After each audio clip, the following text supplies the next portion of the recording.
What's going on? It's Justeeni here. I've got a really exciting video. It's Xin-xi Filler Rush. Of course, I'm excited about it because I love Filler Rush with Xin-xi. It's especially fun with Xin-xi because of the fancy schmancy stuff you can do, which you'll see later in this video. But for now, we're kind of starting with a bit of an appetizer. We've got some Xin-xi Filler Rush versus Yaddick, and the way that Xin-xi Filler Rush works, this is an important caveat, you need lighthouse access. So we see we have just a perfect lighthouse spawn. So we got a Filler Rush. I'm doing this on small lakes, by the way. I wouldn't actually recommend it. Like normal lakes or larger is going to be more ideal for Filler Rush, but smaller maps give you more consistent lighthouse spawns. So yeah, I'm willing to risk it for the brisket just to get more consistent Fillo. So turn 2 meditation, good stuff. And then Yaddick steals my second city. I can't knock them off without losing my altar piece, so I just let them have it. No more level 4 forge spot. No more level 3 forge spot, actually. I lose all my good forges, but I got Fillo, and at the end of the day, that's what's important. Now they're approaching me, they're like really close to taking my capital, so I have to be a little bit careful here. And, well, they don't take my capital. And I get my altar piece. And I'm actually able to get my giant on turn 7. Setting up for a turn 8 second giant, and then they just resign on the spot. The altar piece into giant is just too much. I mean, the second giant's on the way as well. But yeah, this is just the peak aura farming of Xin-xi Filler Rush in action. But again, this is just a warm up. The games I'm going to show afterwards are much crazier, so stay tuned for that. I'll go ahead and cut to the next match. Alright, so this time we've got some Xin-xi versus Cymanti. Now, some of you guys might know that this is a notoriously terrible matchup for Xin-xi, because what does Xin-xi do really well? Spam giants. What does Cymanti do really well? Kill giants. So, how do you deal with giants, or how do you deal with Cymanti when they kind of counter your whole game plan? Well, first we start with the lighthouse into fishing to upgrade, so we can get that juicy Filler Rush. I actually skipped this village. Yes, this gives us a level 3 forge on our capital, but I'm skipping it for the ruin because I really want to rush Fillo, and yeah, mining ruin's nice, but this only has 1 fish, so it actually slowed down our development a lot. Because if I captured it here, like I'd be getting Fillo for 13 stars, and mining ruin it's pretty nice. It's not actually amazing, but it's certainly not bad. I can use it to upgrade turn 6. I still don't have Fillo yet, but I still get a pre-C3, which is the most important thing. So I can get a little bit of expansion, get some connections going. Now I get Fillo, and with the whole Altar of Peace, I get a turn 8, not giant. Now I've mentioned this before against Cymanti. You always want to be careful with going parks. Really, there's a few cases when you want to do it. It's mainly you need the economy from parks, and you can't really make use of a giant, because if I get a giant here, like it can go in the water, which is pretty nice, but I'm gonna have no problem controlling the water. Like if they're Faichi spamming, I can just get scouts. And then a giant on land is just so slow here. Give me a park. I'm not really getting markets anytime soon either, so the economy will be helpful. Now Cymanti's there, trying to cause issues, as Cymanti does. But now, just a nice explore. Gets me some vision. And this can allow me to expand pretty well. Except I actually don't go with the port. Maybe a slight mistake, but I wanted more economy, because I do be a little bit greedy sometimes. Park of Fortune here for the explore. Potential for Eye of God. That's kind of what I was hoping for. But of course, it just dodges the lighthouse. And we can't have nice things. And then, yeah. Had I gotten that lighthouse, it would have been a beautiful turn 9 Eye of God, which would have been enough for a second park on my capital if I really wanted. Unfortunately, things are still fine here because turn 10, I get another park on my capital. But wait, there's more. You wouldn't believe this one. Another park. Triple park against Cymanti. What are they going to do? I mean, they're taking this village for sure because they got a ruby. That's their mantis from Maru, and they actually got a second one. Like, they were kind of slow to expand for some reason. Like, they got recycling also really... I don't know if they got recycling late, but they're a little slow to expand. I'm actually up cities despite having gone Philo. But yeah, I'm not going to question it. Triple Park is going to carry me. Now I go archery, and I can use all these stars that I have. No markets, by the way. 5-star per turn per city, and that's with this... Actually, no, not 5. Actually, yes. Is that 5-star per turn? That is 5-star per turn per city, and that's with like a bunch of explorers. Now, forestry, just continuing to develop.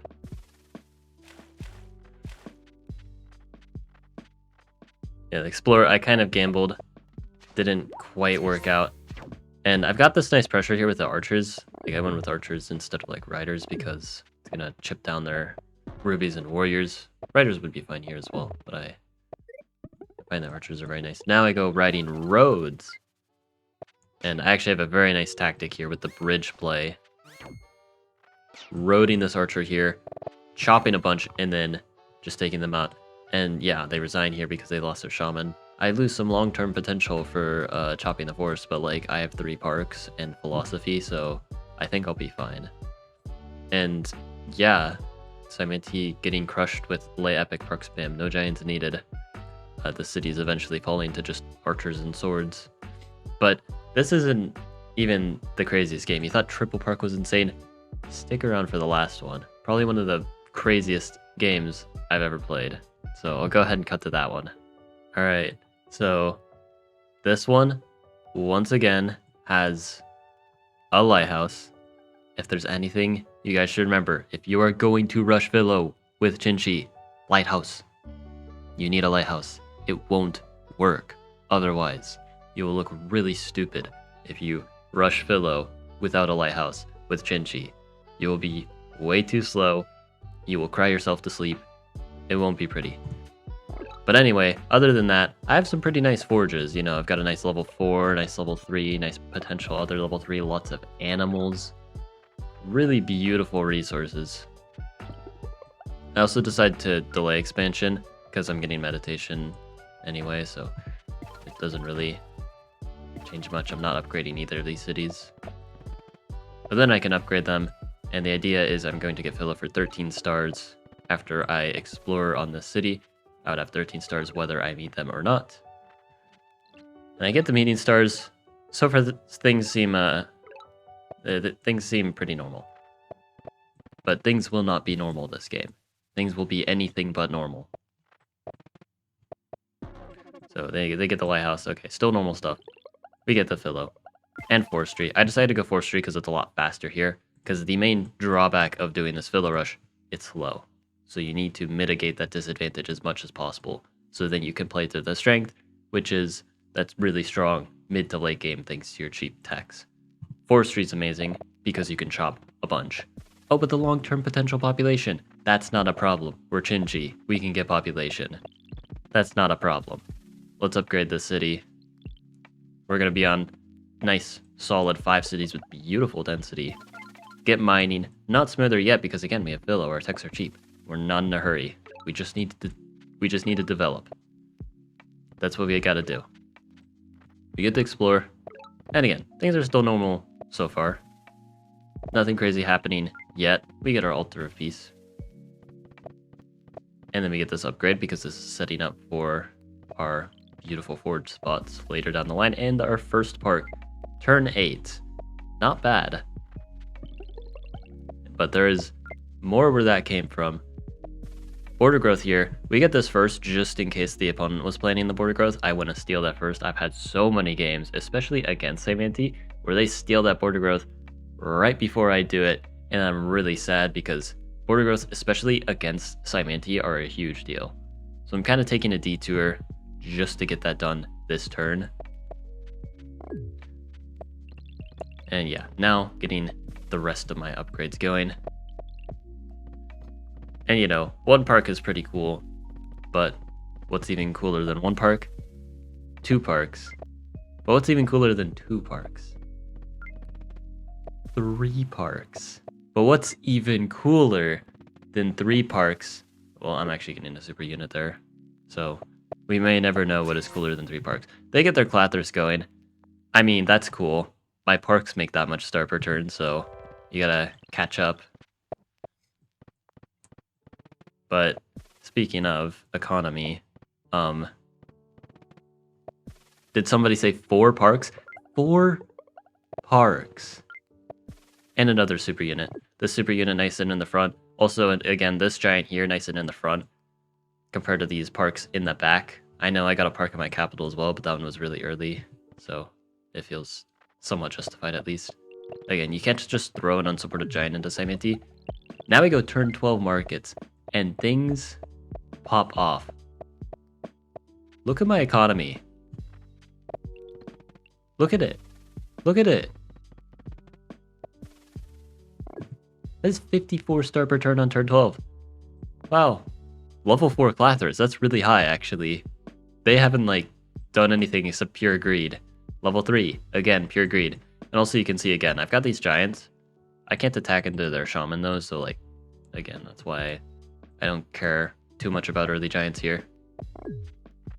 Now they get their centipedes going. And now I just go straight into Shiv because why not? Fishing as well. And another super unit. I have plenty of economy at this point, so no reason for more parks. 4 parks should be fine. 64 star per turn on turn 13. And they're starting to pump the centipedes out, but I already have maxed out my economy, basically. It's turn 13. And they're still making fungi. Look at this, by the way. Have you seen any Boomchi, any Phychi, anything like that? No, any centipede segments on their side? No. That is just a natural level 6 Clathrus. What the heck? You want to know what's even crazier? Let me show you something. You can see their point of view. They're not doing too hot, actually. Their economy is pretty bad. Look at their spawn. Look at their spawn. Look at this. This is going to be the thumbnail, probably, because this is absurd. They have a 7 fungi spawn. Let's go back to turn 13. They have like the greediest spawn of all time, and I am out-greeding them like crazy. I have a knight. I have 64 star per turn. I'm dwarfing their 7 fungi start.